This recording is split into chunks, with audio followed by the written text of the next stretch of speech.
Hello everybody, I am Lovable Hatsune Miku and today we will be looking at some of the best Japanese horror films that I have watched. Now if you are not a fan of horror movies, then please don't watch this video. In this video, I will be going through some Japanese horror films that I found interesting and really good based on the horror and story. Sequels will not be included, so sorry all you Ju-on and Ringu fans. So without any further ado, let's just get right on to the countdown.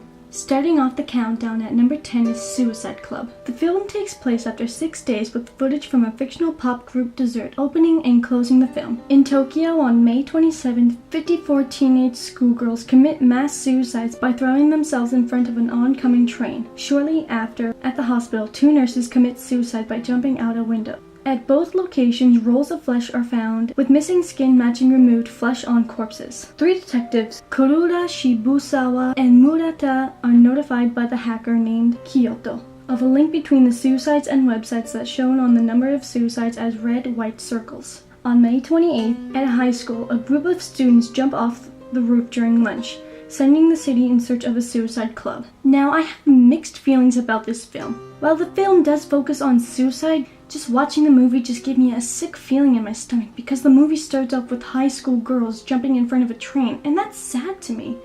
But the movie does do a good job making sure you guess who will be the next person to go. Some people take it as a joke while others actually mean it. I know this film is higher on other lists, but the reason why it's on the list so low is because of one scene. Let's just say it's unsettling. Number 9 is Reincarnation. A number of people see visions, apparently dead people. A businessman finds one behind him in an elevator. A truck driver runs over a run on the road, only to be shocked when he investigates the body as an opening credits start. A Japanese actress begins having strange visions and experiences after landing a role in a horror film about a real-life murder spree that took place over 40 years ago. This movie was surprisingly good. It's slow at the beginning, but once they get into the hotel where the murder actually took place, things get interesting. The story I thought was clever because you find out about each person who was killed. We get to see some flashbacks on what happened to the victims one by one.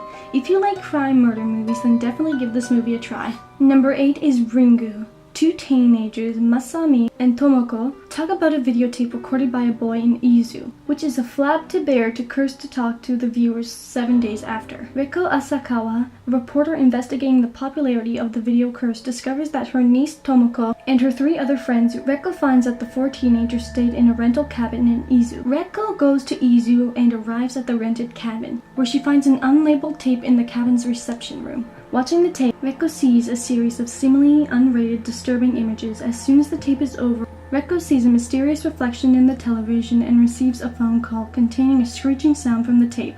Disturbed, she flees the cabin. So yeah, I'm sure you guys know about this movie and people's thoughts on it and how it's the best Japanese horror film of all time. For me, it was an okay movie. What really made me mad is that they don't destroy the tape. Like, how about you destroy the damn tape so other people don't die? I know I might seem like the bad guy for putting it so low on the list, but it beat Suicide Club. So yeah, plus one thing I liked about the movie was how the ex-husband and wife worked together to solve the mystery of this movie. But the scene where the girl comes out of the TV was boring, like literally. She moves so slow. When you die, she gives you this look as if you just triggered her or something. Number 7 is Cult. The film stars several idols who play themselves as they appear on a paranormal television show to investigate the exorcism of the Kayuden family. The supernatural events in the Kayuden household are recorded by the documentary team. A mysterious shaman seems to be the only hope of salvation, not only for the family but for the investigators as well. Now, I saw this movie a long time ago, so my memory might be off of what happened, but I did enjoy the movie. If you love documentary movies, then give this movie a try. Number 6 is Teke Teke. A young girl learns about an urban legend of Teke Teke after her friend is killed in a gruesome way. The legend tells of a female ghost that has no legs. When she visits the spot where her friend died, she comes into contact with it. I really enjoyed this movie a lot. The way Teke Teke makes the sound when she's chasing after you really gives me the chills. And there is a second movie, and I found it just as good as the first one, but that's my opinion. Give this movie a try for sure, plus it's based off of an urban legend. Number 5 is Dark Water. Yoshimi Matsubara is in the midst of a divorce mediation. Rents a rundown apartment with her daughter Iko. She enrolls Iko in a nearby kindergarten and lands a job as a proofreader. A job she held before she was married, but this time in a small publishing company with a modest pay. The ceiling of their apartment has a leak and worsens on a daily basis. Matsubara complains to the building superintendent, but he does nothing to fix the leak. When she tries to contact the apartment above, She gets no answer. However, as she leaves, she catches a glimpse of a mysterious long-haired girl peering out of the doorway. But upon returning, she sees no sign of her. Strange events recur. A red bag with the bunny logo reappears no matter how often Yoshimi tries to dispose of it. Hair is found in the tap water. Yoshimi gets more glimpses of the mysterious girl around the complex.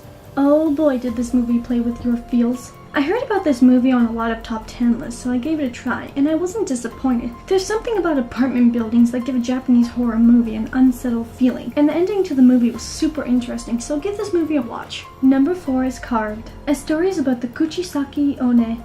The slit-mouthed woman spreads through a Japanese town. An earthquake causes a corpse matching the entity's description. A woman with a long hair and trench coat, scissors, and white mask to break out of the closet in an abandoned house. As that occurs, Noboru Matsuzaki, a teacher, hears a voice ask, "Am I pretty?" at the playground. A boy who had gone looking for the Kuchisaki One with his friends is grabbed by the creature, which vanishes with him. My goodness, was this movie amazing. It's also based off of another urban legend, the same as Teke Teke. This movie was so great, like honest to God. Plus, is it weird that my favorite character was the slit-mouthed woman? I mean, I know that does sound weird, but she actually does have a tragic backstory, and there's a reason why she's the way she is.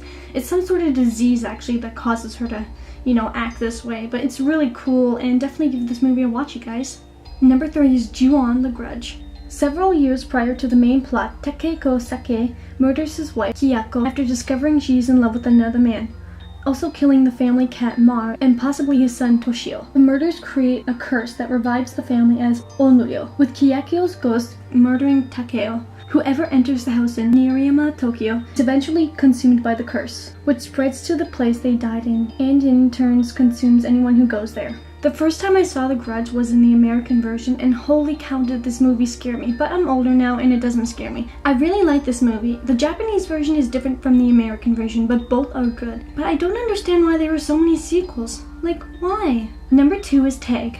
A quiet high school girl named Mitsuko survives a gust of wind which slices through her school bus, dispatching everyone else on board. She manages to escape the gust of wind, which chases her and kills the other girls she comes into contact with. Dazed and surrounded by numerous dead high school girls, she cleans herself off and changes into another schoolgirl's uniform and stumbles onto a different high school campus. Holy crap, do I ever love this movie. I'm surprised this movie isn't on top 10 list for Japanese horror movies. It's not about ghosts or anything, but there's a lot of gore, so that counts for scary. The first time I watched this movie, I was super confused, but at the same time, I was very pleased. One thing I can say about this movie is the acting. The acting in this movie is really good, especially Mitsuko's character. Like, just look at this scene right here. Those aren't a few tears. Those are tears streaming down her face. She did a fantastic job. I almost forgot she was acting because of how good her acting is in the movie. Go watch this movie, it's amazing. And number 1 is Tales of Terror Haunted Apartment. Ami, a teenage girl, and her alcoholic father move into an old apartment building. Her mother died 2 years ago in an accident, and her father hasn't been able to recover from the incident. Things soon become worse as the two of them learn that the apartment is haunted. The landlord warns Ami and her father of the rules. Their first rule being that no one can move out until a new tenant arrives. Not once have I seen this movie on a top 10s list. I don't know why, but this movie is freaking amazing. It has everything I like to see in a horror movie. New people move into a haunted place? Check. Interesting but odd neighbors? Check. Creepy ghost girl? Check. Normal children turned into creepy children later on? Check. Awesome plot and story? Hell yeah. Sweet revenge at the end of the movie? Oh, hell yeah. Sad backstory to the ghost girl eye? Yes. This movie is so amazing. Well, in my opinion it is. I really recommend this movie, so please give it a try. You can watch it on YouTube. Well, that is going to be it for today, guys. Thank you so much for watching this video, and let me know in the comments what is your favorite Japanese horror movie. And until then, I will see you next time. Goodbye!